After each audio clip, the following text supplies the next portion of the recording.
Kede sabaka ötө kаттуу даярданып алсаң таппай айта албай каласың, таппай каласың. Анан сабакка таппай келсең, даярданбай келсең жакшыраак сабак чыгат да.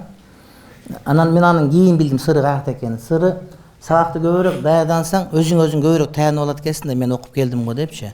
Анан сабак даярданбай келсең, Кудайга көбүрөөк таянат экенсиң да. Кудай, ошону мен өзүм дайыма сезип келемчи. Мындай Кудайга таянасың дайыма. Бирок мындай беркинде андан бетер көбүрөөк таянып Кудай ушундай берет да.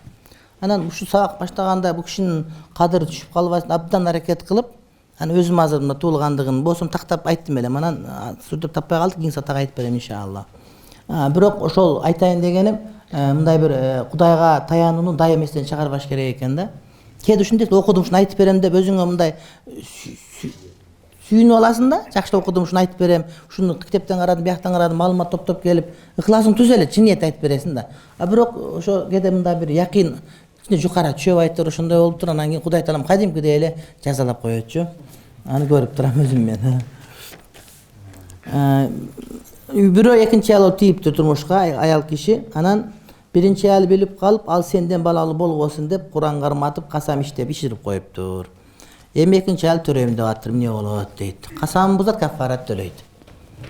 Жакшы ишке касам ичсе, аткарбайм деп анда бузат аны. Бузуп кафарат төлөйт. Кафарат иншалла китептерден карасаңыз чыгат бир жерден. Анан төрөй берет. Канчаны кааласа. Муну 9-октябрь жөнүндө маселе сабактан кийин жолугуңуз иншалла. Берде эки дос экен, Москвада иштеп жүрдүк дейт. Анан кафеде. Анан намаздын убагы киргенде бир досум айтат, ошо чоң келип калганда окуя, аны кабинетте окуйт элек, анан кабинети бек болуп калат дейт да. Анан бек болуп калган учурда, бек эмес, келип калганда биз бекинип окуйт элек дейт. Анан ошо дос кабинетте окуйт элек, анан келгенде окуй албай калабыз дагы. Менин досум намаздын убагы кирди, кеч калдырбайбыз деп туруп, столго отуруп эле окуп алчу эле дейт. Мен болсом жок, кичине кеч калдырабыз, шамдан салып окуйбуз, намаз каза болбойт деп, мен кадимгидей окуйт элем, бирок кичине кеч калдырып, бирок шамга чейин окуйт элем.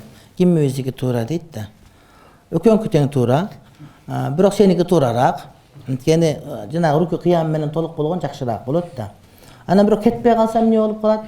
Ошого намазды акырлатып барып туруп, руку кыямды окуй турган кылып, анан болбой калса отуруп окуган бир жөн. Ошого сеники туураак деп айтат элем мен. Насат белен дайыма көрөт дейт, Кудай таалам. Ушундай суроолорду укканда кадимкидей эме болосун. Мындай эс ала чөбөсүн, анткени ушундай адамдар бар, демек биз кор болбойбуз деп. Дачада кошунан алма багынан менин багыма алмалар түшүп чирип жатат. Алып жесем болобу дейт.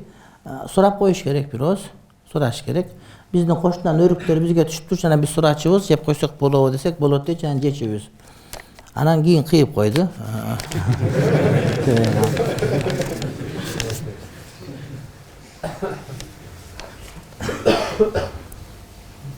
Жалкоолуктан, надандыктан кантип арылса болот? Надандыктан сабакка келип арылат. Анан жалкоолук кылбай арылат. Иншалла жалкоолук кылбай койсо эле болбой калат. Бирөө эртең менен суроо таң калдым, кантип хижап кийем дейт. Мен айттым, Мадина базарга барасың дагы дедим, 18 сомго 1 метр кездеме келет. Алып туруп кулагың мойнуңа жап салынсаң хижап кийген болосуң. Этек uzun, жең uzun ошо хижап, ошо болду. Кантип кийиш керек эле. Ошо жалкоолукта кантип арылам? Арылбаш керек, план түзүш керек. Бүгүн эмне кылам, эртең эмне кылам деп ошого иш кылыш керек, урматтуу бир тууганым. Анан мисалы үчүн кээ бир адамдар бар, мисалы үчүн мен таң кала берем да, бүтө турган ишти кайра көбөйтүшөт да. Бойдок студент убакта жашаганда, даратканага киргенде чыгып кетип атып, арканан тазалап кетсең таза болуп калат бардыгы. Чыгып анан кайра барып тазалаш керек болот өздөрү. Таң кала бер, сен чыгып кетип атканда эле күзүгүн тазалап, ачып бардыгын бүтүрүп чыгып кетсең, кайра тазаланга мүмкүнчүлүк болбойт. Мындай убакыт кетпейсиң. Чыгып анан кайра даярданып келип, атайын иште ошо убакыт бөлүшкөндөргө таң кала бересиң да. Мисалы үчүн тамак жасап атканда кээ бир адамдар бар, жанагы туурап коет, ошо бүткөндө эле апарып второй мусорго аштай турган болсо эки жолу иш кылбайсың деген сөз да. Сен ошол адам эстүүрөөк болуш керек, эмне үчүн эки иш кылбай турган болуп. Анан эртеңке калтырбай турган болсоң эле жалкоолук өзүнөн өзү калып кете берет. Эгерде бир адам 5 маалга бекем болсо жалкоо болбойт. Анткени 5 маал намаз адамды жалкоолуктан алыскалат оңой эле. Намазга даарат аракет кылат да. Гусул албастан мындай эле жуунса даарат өтө береби дейт. Гусул ошо жуунган деген сөз. Ошо баштан аяк жуусаң ошол гусул болот. Ошол даарат көтөрүп урматтуу бир тууганым. Ага ниет болбосо дагы жарай бериши мүмкүн. Толук эле баштан аяк. Анткени суут жуунуп калган болсочу. Бирок ниети менен аткарып, толук аткарсаң албетте жакшы болот. Гусул алгандан кийин даарат албай туруп намаз окусаң жарайт. Анткени гусул үчүн даарат кошулуп келет, урматтуу бир тууганым.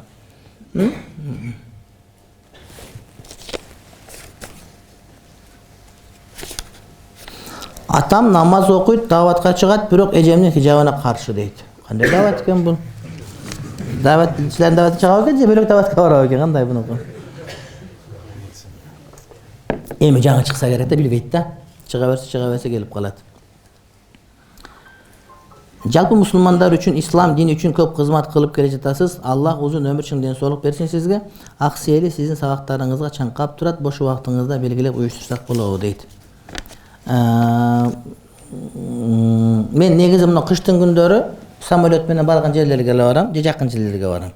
Анан алыска чейин барганда кадимгидей кыйналып келип, ооруп, анан 10 күнгө чейин сабактарым болбой токтоп калат, ошондон корко берем да. Эми ошон үчүн караш керек деген сөз. Жайдын күндөрү анда оңоюраак болот дагы, эс алып кете берет. Азыр эртең мына сабактарыбыз бар, кече Кара көлгө чыкырды, бара албадык. Анан чыкырганда да кандай? Бардык дамылдар чыкырып алышканда. Бардык дамылга барса бардыгы сүйлөбөйт. Бардыгы эле 5 мүнөттөн сүйлөп кете берет. Бир сабак боло турган, бир баян боло турган тартибин алыш керек, урматтуу бир тууганым. Чыкырганда бирөөнү чыкырсаң сүйлөп бер, кийин башкасын дагы чыкыр. Барын чогуу чыкылтып алып элге мактанган деле көрүшөт да. Бири деле сүйлөбөйт, бири-бирине сүрдөп отуруп сүйлөшпөйт, анан баары кайра ошол жерден келе беришет. Ошого мен ойлойт элем, барака жакшы, урматтуу бир тууган, бирок ошолор бөлүп чакырыш керек. Анан тойду коюп алып чыкырып келип алып чыкырдык дебеш керек. Эгерде чындап ыхлас кылып чыкырсаң, ошонун убактысын караш керек.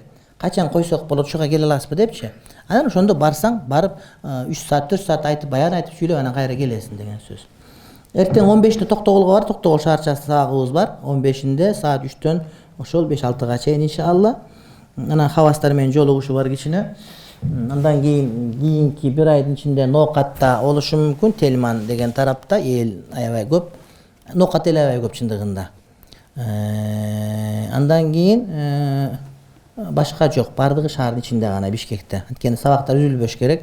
Азыр көп тойлорго, чакырттарга барбай атабыз, сабактарыбыз бар деп. Сабакты болгоно Кудайга эмес. Имам Лакнави, ушу индиялыктар өлү кыйын болот буларчы. Лакнави деген бирөө бар. Келсе, устаздары келсе, чай берип 5 мүнөттөн кийин мен иштерим бар эле деп шакирттерин отургузуп коюп ишин кыла беришкен бар. Биз келсе, ким келсе да оозун карап отура бер, ошентип отуруп кеде ушинтип кетип калат да. Ушундай чай менен, ушундай менен, эс алыш менен, анан халал гыйбат менен, ла деп отуруп, ошентип отуруп, убактыбыз ысырап болуп кетет. Айтсаң жаман көрүшөт да, дос болбой атат, урматтап айтат депчи. Бирок кеде чындыгында эле лагу, бош сөздөргө кетип калат да, ал жакшы эмес. Маселе өмүр аз. Елестетиңиз дейт. Елестеттим. Пайгамбарыбыз эшикти ачып кирип келди алдыңызга, эмне кылат элеңиз жана эмне деп айтмак. Салам алейкум ва рахматуллах баракату деп. Анан турап жөнөйт элем, эмне кылат элем? Отура бересиң ордуңда. Тургула дейт элек, өткөзөт элек, баары кучактайт элек, ыйлайт элек.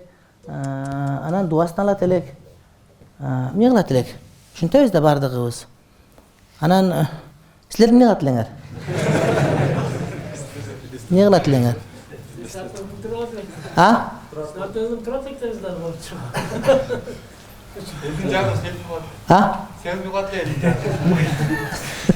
Пайгамбарды көргөн селфи деген болбой калат да. Адамдар алдар жүрөктөр бөлөк болуп калат. Пайгамбарды көргөн учурда алардын бардыгын оозун карап, оозунан кандай сөз чыгат, ошону көзүнө тийип калсабы деп учурашканга аракет кылып, колуна колун тийгизенге аракет кылышат эле. Мен ойлойм, селфи кылганга, башка кылганга, аны сынаганга абал келбейт эле. Ал убакта только ыймандын аурасы бөлөкчө болот эле дагы, бир жүрөктөр жашоо бөлөкчө болот эле да. Эгерде пайгамбарыбыз азыр ушинтип эшиктен мен арызданат элем пайгамбарыбыз алейхиссаламга. Анан бетин бирөө кантип карайт элем билбейм, уялам. Анткени муну киши менен билишим боюнча 35 жашын өткөн да. Мен тар адаш айтып алдым, 35-inde өткөн. 35-inde кандай эмгек калтырган, мен окуп атып айтам, мен азыр 45-ке келдим, баланын иши жок. Анан өмүрдү бошко кетирип атабыз деп, балким пайгамбарыбызга качып кетип кала белем, терезеден чыгып туруп, болбой неме деп. Маккада окудук, биз 8 жыл, 9 жылга жакын окудук. Мен 2 жолу эле бардым Мадинага. Анткени ошол эмне даярдап келдим дегенден тартынат болчумун да. Бир сүннөтүн окубадым, амал кылбадым, башка. Биринчи барда сакалым жок эле, сакалым жок. Баргандан уялдым. Анан сакал өскөндөн кийин бардым. Анан атай келип салам айтпады деп, андан ошол бойдон 6 жыл барган жокмун. Салават айтып жүрдүк. Анан ошол 6 жылдан кийин бардык. Бияка келдердин астында 6 жыл эмес, 6 жылдан кийин экен. 2 жылдан бери 6 жылдан бардык. Ошо менен 2 жолу гана бардык.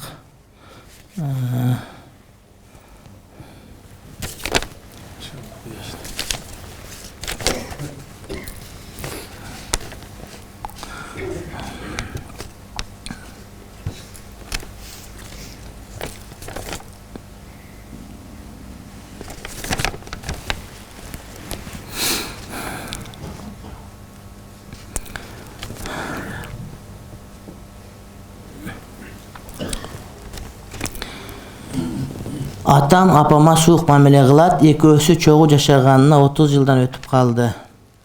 Апам биздин эле көз карашыбыз менен эле эмес, башкалардын да көз карашы боюнча атама дайым эле жакшы мамиле жасап келет. Ошондой болсо да негедир атам апама жаман ойдо боло берет. Майда чүйдөлөрдү козгоп, жумурткадан кыр издегендей эски нерселерди айтып, апамы нерв кылат. Акыры апам нервтенип жүрүп ооруп да калды. Атамды мындай мамилесин көрүп кыйналып кеттик. Кыйналгандан башка мамлекетке кетким келип кетейин десем ага уруксат бербей койду. Акыркы күндөр айтпай эле кетип калсамбы дейм. Апам атаңар да макул, бул нерсенин артында да жакшылык бардыр деп кала берет дейт. Бүгүн бир карындашыбыз келди, айтат, күйөөм келгенде дейт, күйөөм өзүм жуунтам күнүгө дейт. Бир кийген кийим кайра кийгизбейм, жуунтуп кийгизем дейт. Анан ошентип жүрсөм, анан күйөөм сен арамсың деп башка үйлөнөм деп атат дейт. Мен айттым, жакшылыгын билбейт. Кээ бир адамдар келген неаматтын кадырын билбейт да. Билбейт кадырын. Качан жанагы кыргыздын сөзү бар, жаманды көрбөй, жакшынын кадырын билбейт деген. Ошон үчүн кээде эс алганга туура келет. Адамдар чарчап калат бири-биринен. Балким апаңы алып сен кет бир 4 айга дааватка. Анан кайра келгенде балким мамиле бөлөкчө болот. Колдо бар, артында баркы жок деген сөз. Эркектер аялдардын кадырын түшүнүш керек да. Аял акыл менен сүйлөйт, көп учурда сезим менен сүйлөйт. Анан ошону туура түшүнүп, туура кабылдаш керек да. Эч убакта аялдын айткан сөздөрүн ушинтип айткансың деп аны алып, ошол аркылуу аны жарга такап жамандабаш керек. Ал ойлонбой сүйлөп алган, ошону айткысы келбейт эле. Эгер дал акыл менен сүйлөй турган болсо, анда балаң багылбайт, үйүң жынаштырылбай калат эле. Аял бардык нерсени сезим менен кылат. Акыл иштетет, бирок көбүнчө сезим менен кылат да. Анан ошон үчүн эгерде кайсы бир эркек ошол аялдын ушундай бир кат айтып алган сөз үчүн аны өч алып, ошону жактап, ушундай дегенсиң деп жектеп жүрө бере турган болсо, эркек өзү тарбияга муктаж. Ага дем салыш керек, окутуш керек, башка кылыш керек. Ал акыл эси, сезим бузулган эркек деген сөз да. Hazreti Umar ошону угат эле аялынан, же мен анча мынча. Бирок унчукпайт болчу ошого. Менин бир досум бар, 2 аялы бар. Анан 2 аялы бар экендигин 2 аялы экөө 10 жылдан билиптир. Ошол айтат, дайыма 2 аялым тең мени урушуп жеңип коет дейт. Өзү спорт чемпион, мастер. Ушунда туруп берем бар күнөкөрдөй болуп дейт да. Ачуулар дейт, 1 саат эле бүтөт, анан кайра ордуна келип калат бардыгы дейт. Мал деген эркектик ошол касиети ушунда турат да. Айтышып, аны жеңем деп, коркутуп уруп, анан зыркырап, жанагы лөлө үйдө батыр, жодо жок болуп, үйдө батыр болуп, коркутуп, анан жолдо элдин баарына кошомат кылып, өзүнө эмес катындарына бере кошомат кылып, үйүнө келгенде эле ошол мынтип кыйын болуп калгандар бар да. Ошон үчүн андай болбош керек, ал туура эмес маселе, атаңыз туура эмес кылат. Ошентип дааватка чыгып келгиле, анан кичине кадырын билип ордуна келип калат иншалла. Жакшы болот деп ойлойт элем мен. Анан биякта кат жазылган, өткөндө да жазылган, бул кат менде турат. Дагы ошол SM WhatsApp аркылуу жооп берүүгө аракет кылабыз иншалла. Анан мен кантип жооп беришти билбей аттым элем. Ошого анан дагы келди, иншалла буга жооп беребиз. Амин. Бисмиллахир-рахманир-рахим. Кудай таалам окуп аткан китебибиз бизди сүрдөттү. Чындыгында өтө эмгек болгон китеп. Кудай таалам ушул өтүп кеткен устаз Мавляна Мухаммад Юсуф Кандахлавиди бейиштин төрүнөн орун берсин. Атасына, анын балдарына, урук тукумуна ошолор баштап кеткен ишти Кудайым берекелүү кылсын. Ошолордун катарында болуп калган Кудай Таалам баарыбызга насип кылсын. Кудайым шерменде кылбасын. Мына ушул ишти жаман көрүп, ушул иш жабылып калсын деп жабылганга аракет кылгандар бар. Кудайым ошолордун баарына хидаят берип, өздөрүн ушул ишке кошуп койсун. Кудайым элибизге тынччылык, аманчылык берсин, токчулук берсин, жакшылык берсин. Кудай Таалам акыретти даават кылсын. Пайгамбарыбыз Мухаммад Хабиб Мустафа саллаллаху алейхи ва саллям кирип келсе, уялбай тосуп ала тургандай таризде жашаганды Кудайым насип кылсын баарыбызга. Үй бүлөбүзгө ынтымак берсин, чек арабызга тынччылык берсин, мусулман үммөтүнө ынтымак беримдик берсин. Кыяматка барганда жүзүбүздү Кудайым жарык кылсын. Пайгамбарыбыз Мухаммад Хабиб Мустафа саллаллаху алейхи ва салламдын сүннөтүндө жүргөндү жана пайгамбар баш көтөргөн жерден кыяматта баш көтөргөндү Кудайым насип кылсын. ربنا آتنا في الدنيا حسنة وفي الآخرة حسنة وقنا عذاب النار آمين آمين آمين برحمتك يا أرحم الراحمين.